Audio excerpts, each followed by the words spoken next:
안녕 여러분, 오늘 주상절리대 모습을 좀 보여드리려고 합니다. 얼마나 예리하게 조각같이 깎아놓은 그 절벽을 볼 수 있는지 한번 보시도록 하시죠. 들어갈까요? 보시는 것과 같이 작년에 봤을 때보다는 모양이 좀 바뀐 것 같아요. 여기 이곳이 굉장히 잔디 같은 걸로 이렇게 만들어 놨던 기억이 있는데 지금은 이렇게 다 파헤쳐 가지고 돌을 얹어놨네요. 노루오줌. 노루오줌? 써 있고요. 좀 돌로, 역시 제주도의 상징, 돌로 모양을 좀 냈고, 그리고 위에는 또 다른 모양의 돌들을 얹어 놓으니까 무슨 뜻인지, 뜻을 좀 파헤쳐 봐야 되지 않을까. 그런 생각도 듭니다. 지금 저는 뭐 가끔 이곳에 오기 때문에 안의 내용은 잘 알고 있지만 여러분들 아마 보시면 굉장히 와, 꼭 한번 가야지 하실 겁니다. 주상절리대 모습 안쪽으로 들어가 보도록 하겠습니다.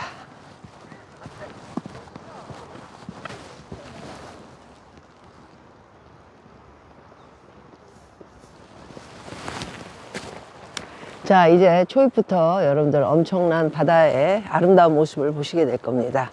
자, 벌써 보이시죠?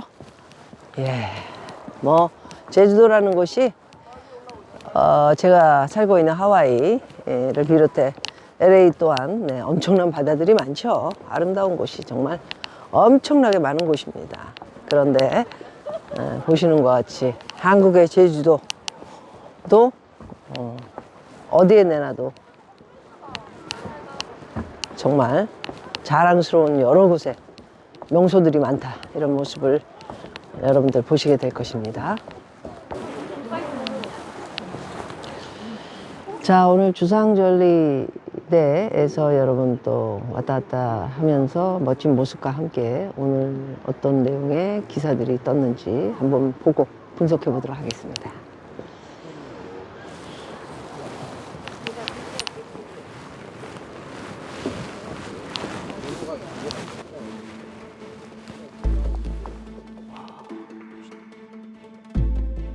경기 동탄 신도시가 요즘 술렁이고 있다고 하는데 무슨 내용인지 좀 보도록 하겠습니다. 삼성전자의 유례없는 성과금 이 쇼크다 소식이 전해지면서 40만 명이 거주하는 동탄에는 주변 삼성전자, 화성, 평택 캠퍼스 임직원들이 많이 산다고 하네요. 그만큼 삼성전자 실적은 동탄 체감 경기 집값과 직결되어 있다 하는데요. 삼성전자의 1인당 평균 연봉이 2,200만 원가량 줄어들 가능성도 배제할 수 없다, 이런 내용입니다.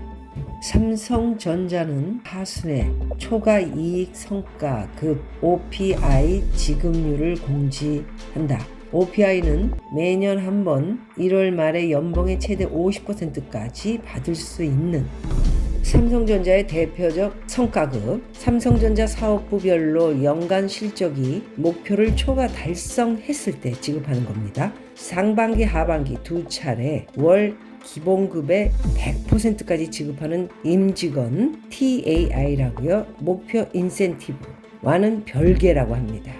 통상 OPI가 TAI의 수십 배가량 많다고 하네요.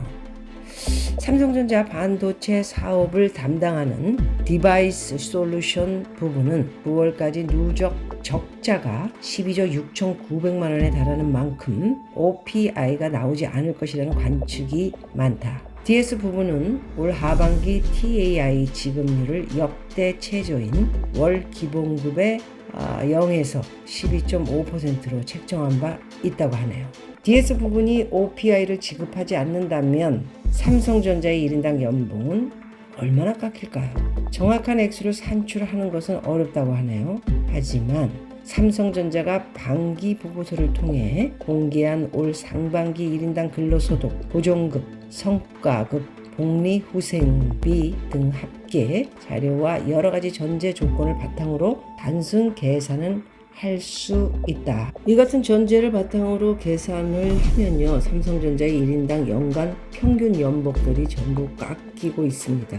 이것은 삼성전자가 직원에 지급하는 급여는 작년에 비해 2조 원가량 증발할 전망인데요. 그만큼 이 동탄을 비롯한 지역 경기에도 직격탄이 될 수 있다.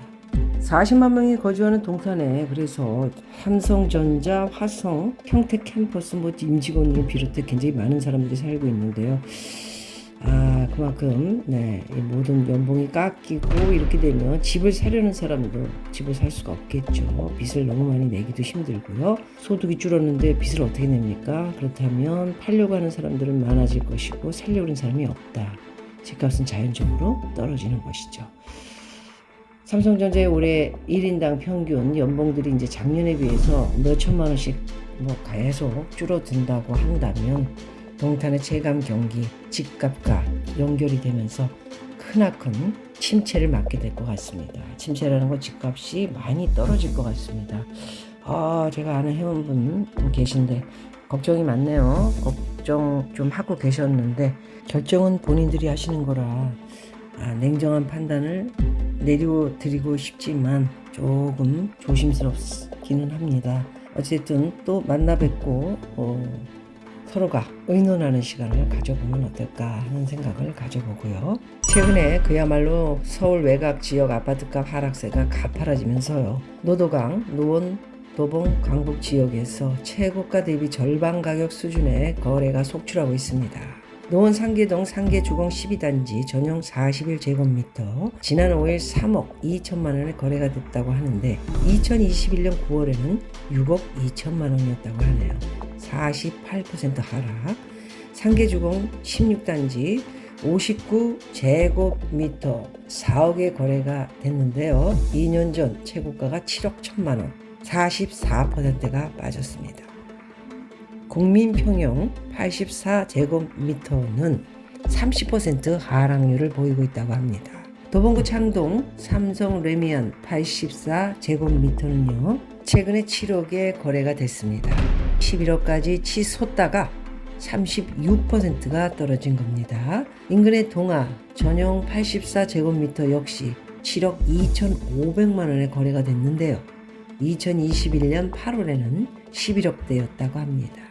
34%가 빠졌네요.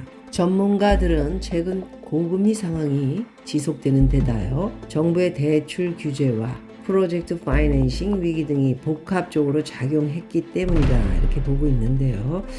그거보다는 시장이 더 중요하죠. 돌아가는 시장, 세계 전부가 지금 어려운 이 상황에 오른다고 얘기하는 사람들도 있다고 하는데 정신 나간 사람들 많습니다. 아직도. 서울 외곽 지역은 강남 3구 등 주요 지역보다 대출 의존도가 높은 지역이라 금리 상승이나 대출 규제 등에 더 민감하다. 2024년 미국발 금리 인하에 대한 기대감이 일부 있긴 하지만 불확실성이 워낙 커서요, 시장 분위기가 좀처럼 풀리지 않고 있다, 이런 진단을 내리기도 했습니다. 마지막으로 더 안타까운 것은요, 고금리의 영끌들 후폭풍 일어나고 있는데요. 부동산 경매 9년 만에 최고치로 올라가고 있습니다. 집값 상승기 당시 무리하게 대출을 끌어다가 구입했던 아파트가 경매 시장으로 지금 넘어오고 있습니다. 엄청납니다. 제2금융권이나 대부업에서 높은 금리로 돈을 빌린 경우가 많은데요. 제2금융권의 대부업체까지요. 고금리 기조가 이어지는 한 아파트의 경매 건수는 계속 늘어날 것으로 보고 있습니다. 자, 여러분, 오늘은 동탄 부동산에 대해 근처에 무슨 일이 벌어진 것인가에 대해서 말씀을 드렸고요. 두 번째는 고금리로 인해 영끌들 버티지 못하고 경매로 넘어가고 있다는 안타까운 소식까지 오늘 보내드렸습니다. 여러분 고맙습니다. 자, 여러분, 오늘 주상 전리대 데블스 포스트 파일 요세미티에 갔을 때 제가 접했던 곳도 한 곳이 있었었는데 거기는 바다하고 껴있지는 않았었던 것 같아요. 그런데 좀 모양이 완벽하게 틀린 깨진 조각이라기보다는 거기는 돌들을 부셔놓은 듯한 그런 모습을 형상을 하고 있었던 기억이 납니다. 저 어느 나라를 가든 예, 멋진 곳이 상당히 많이 있습니다. 이것도 주상절리대에 가장 엑기스를 갖다 놓은 듯한 멋진 서귀포의 아름다운 곳이기도 하죠.